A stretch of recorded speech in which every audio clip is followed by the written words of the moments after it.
Hello my dear student, आज की class में आपका फिर से स्वागत है। कुछ समस्या होने के कारण आपको वीडियो अपलोड नहीं कर पा रहे थे, तो आज हम चलेंगे।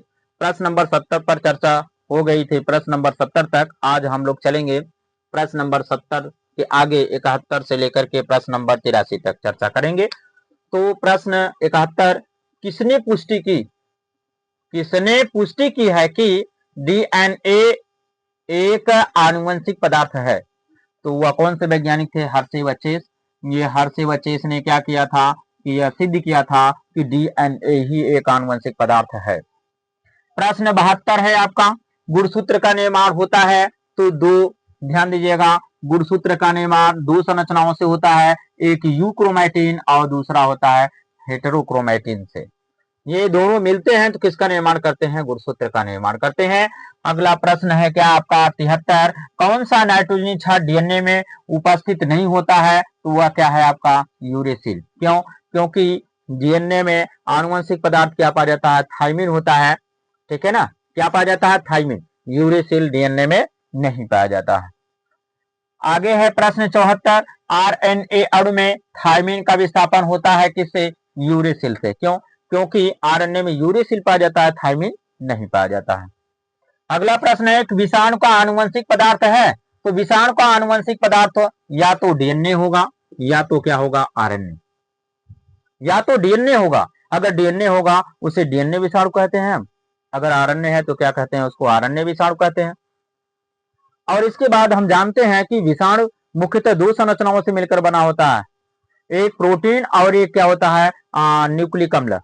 प्रोटीन जो होती है उस विषाणु का सुरक्षात्मक आवरण बनाती है, जो उसे हम क्या कहते हैं? बाह्य आवरण कैप्सिड कहते हैं। और जो उसका केंद्रक होता है वह या तो डीएनए का बना होता है या तो आरएनए का बना होता है। आगे प्रश्न चलते हैं हम 76 पे, संदेशवाहक आरएनए का निर्माण कहाँ होता है? केंद्रक में होता है। संदेशवाहक आरएनए का निर्माण यानी कि एमआरएनए का निर्माण कहाँ होता है? केंद्रक में होता है।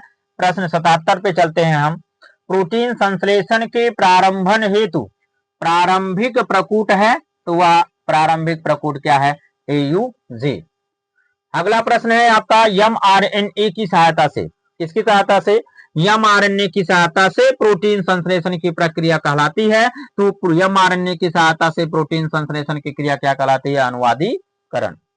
अनुवादीकरण कहलाती है। आगे कहा गया प्रश्न 79 आपका, हरगोविंद खुराना जाने जाते हैं, तो हरगोविंद खुराना जो हैं वो प्रोटीन संश्लेषण के लिए जाने जाते हैं। किसके लिए? प्रोटीन संश्लेषण के लिए जाने जाते हैं। प्रश्न 80 है, डीएनए तथा आरएनए में दो रासायनिक अंतर लिखे। तो डीएनए तथा आरएनए में दो रासायनिक अंतर, पहला क्या होता है? डीएनए में डीऑक्सी शर्करा होती है, दूसरा आरएनए में क्या होता है? राइबो शर्करा। डीएनए में डीऑक्सी शर्करा होती है और आरएनए में क्या पाई जाती है? राइबो शर्करा होती है। पहला अंतर हो गया। दूसरा अंतर होता है कि डीएनए में नाइट्रोजनी क्षार थाइमिन पाया जाता है और आरएनए में नाइट्रोजनी क्षार यूरेसिल पाया जाता है। ये दो डीएनए और आरएनए में क्या होते हैं? रासायनिक अंतर होते हैं। प्रश्न 81 है, फ्रेडरिक ग्रिफिथ ने, कौन? फ्रेडरिक ग्रिफिथ ने किस जीवाणु का प्रयोग अपने शोध में किया था? तो वह कौन सा जीवाणु था? Streptococcus pneumoniae. क्या था? Streptococcus pneumoniae. स्ट्रेप्टोकोकस न्यूमोनी जीवाणु था। कौन सा? स्ट्रेप्टोकोकस न्यूमोनी जीवाणु था।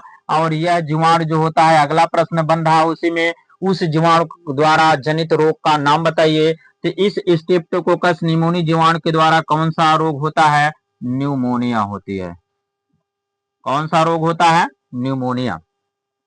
अगला प्रश्न है कि ध्यान दीजिएगा, प्रश्न 82, न्यूक्लियोटाइड में पाए जाने वाले दो शर्करा का नाम बताइए एवं सूत्र भी लिखिए। डीएनए में, देख किसमें? डीएनए में। किसमें? डीएनए में कौन सी शर्करा पाई जाती है? डीऑक्सी राइबो शर्करा पाई जाती है। इसका रासायनिक सूत्र क्या होता है? C5H10O4 होता है। आरएनए में राइबोज शर्करा पाई जाती है। कौन सी शर्करा? राइबोज शर्करा पाई जाती है। इसका रासायनिक सूत्र होता है C5H10O5 होता है। ये है आपका डीएनए में डीऑक्सी राइबो शर्करा। फिर एक बार चलते हैं, ध्यान दीजिएगा। न्यूक्लियोटाइड में पाए जाने वाली दो शर्करा का नाम बताइए। तो न्यूक्लियोटाइड में पाए जाने वाली दो शर्करा होती है, पहली शर्करा होती है डीऑक्सीराइबोस शर्करा, जो कहां पाई जाती है? डीएनए में। इसका रासायनिक सूत्र C5H10O4 होता है। दूसरा है राइबोस शर्करा, जो किसमें पाई जाती है? आरएनए में पाई जाती है, और इसका रासायनिक सूत्र होता है C5H10 क्या होती है? O5 होता है। अगला प्रश्न है आपका, न्यूक्लियोटाइड तथा न्यूक्लियोसाइड में अंतर लिखिए। न्यूक्लियोटाइड तथा न्यूक्लियोसाइड में क्या करना है? अंतर लिखना है। तो ध्यान दीजिएगा कि न्यूक्लियोसाइड और न्यूक्लियोटाइड में अंतर ध्यान दीजिएगा। ये कॉलम बनता है आपका न्यूक्लियोसाइड का, न्यूक्लियोसाइड, और ये कॉलम बनता है आपका न्यूक्लियोटाइड का, न्यूक्लियोटाइड। चलते हैं न्यूक्लियोसाइड पे। बताया गया कि ये दो अणुओं से मिलकर बना होता है। न्यूक्लियोसाइड जो होता है दो अणुओं से मिलकर बना होता है। पहला जो होती है आपकी नाइट्रोजनी क्षार, नाइट्रोजनी क्या होती है? क्षार होती है। और दूसरा जो होता है आपका वह होता है, ध्यान दीजिएगा, दूसरा ध्यान दीजिए, एक नाइट्रोजनी क्षार और दूसरा जो होता है आपका वह होती है पेंटोज शर्करा, पेंटोज शर्करा। ये दोनों अणु मिलकर के किसका निर्माण करते हैं? न्यूक्लियोसाइड। न्यूक्लियोसाइड का निर्माण दो अणुओं से होता है, नाइट्रोजन क्षार और पेंटोज शर्करा का। न्यूक्लियोटाइड का निर्माण तीन अणुओं से होता है। कितने अणु से होता है? तीन अणु से होता है। पहला जो अणु होता है आपका पेंटोज शर्करा हो जाती है। कौन सी शर्करा? पेंटोज शर्करा। दूसरी जो होता है आपका वह नाइट्रोजनी क्षार होता है। कौन सा क्षार? नाइट्रोजनी क्षार। और तीसरा जो होता है आपका वह फास्फोरिक अम्ल होता है,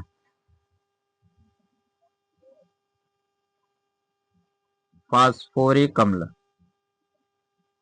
ये होते हैं तीन अणुओं से मिलकर बना होता है न्यूक्लियोटाइड, और दो अणुओं से मिलकर बना होता है न्यूक्लियोसाइड। जल्दी देखिए माय डियर स्टूडेंट, फिर आगे चलते हैं।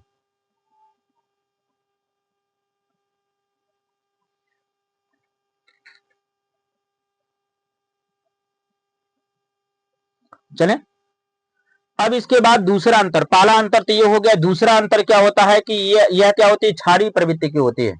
यह कौन सी प्रवृत्ति की होती है? पहला अंतर यह हो गया कि यह दो अणुओं से मिलकर बनी होती है, नाइट्रोजनी क्षार पेंटोज शर्करा, और यह तीन अणुओं से मिलकर बनी होती है, पेंटोज शर्करा, नाइट्रोजनी क्षार, फास्फोरिक अम्ल। ये तीन अणुओं से मिलकर बनी होती है, यह दो अणुओं से मिलकर बनी होती है। ये पहला अंतर हो गया। दूसरा अंतर होता है कि यह क्षारीय प्रकृति की होती है। कैसी होती है? यह क्षारीय होता है और यह क्या होता है? अम्लीय होता है। यह कैसा होता है? दूसरा अंतर। यह कैसा होता है? क्षारीय। कैसा होता है? क्षारीय होता है। यह कैसा होता है? दूसरा अंतर इसका बनता है, यह कैसा होता है? क्षारीय होता है। कैसा होता है? क्षारीय होता है। और इसका दूसरा अंतर होता है कि यह क्या होता है? अम्लीय होता है। क्या होता है? अम्लीय। तो देख सकते हैं आप। आशा करते हैं कि आपको ये समझ में आया होगा। तो फिर अगली क्लास में हम मिलते हैं। यह है आपका प्रश्न 71 से लेकर के 83 तक। आगे भी हम मिलेंगे फिर अगली क्लास में।